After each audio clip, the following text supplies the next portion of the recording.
What do you need to lean into your strengths, minimize your challenges, and be amazing? And one of the chapters in my upcoming book is called Great at Your Craft, Bad at Your Job.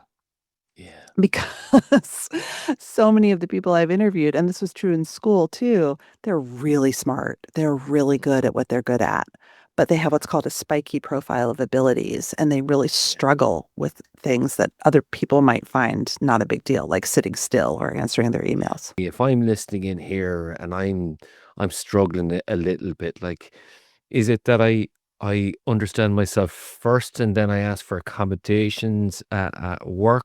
On the other side of the coin, then is there too much expected of the workplace there? And like, is there a balance to be struck then as well? Because there might be other people here that listening, kind of going, "There's a lot going on at work. I have to accommodate for this now." But I think where your common point is if people's needs are met, they're going to thrive, isn't it?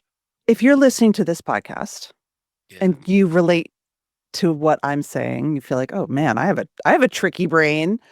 Maybe you have a diagnosis, maybe it's just a suspicion. If you're listening to this podcast, you are an ambitious person who likes their career, hopefully, or wants to find a career that they like, right? You're driven, you're career identified, right? We would say. Okay, great.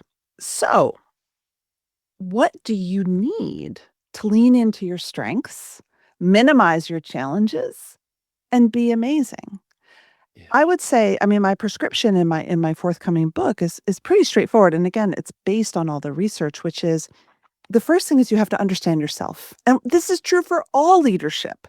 You have to understand yourself. You have to be self aware and you have to really identify your strengths. It's a strengths based perspective.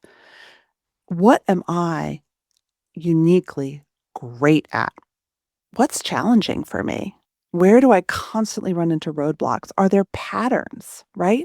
Do I sabotage myself? Are there certain things at work that I just constantly bump up against? One of the things we know from the research is that people who are neurodivergent are underpromoted, often underemployed, and the structure of work, which is about so much more than what we actually do for a living, let's be honest. It's about politics. It's about navigating tricky situations. It's about power differences. It's about so much what I call the work beneath the work.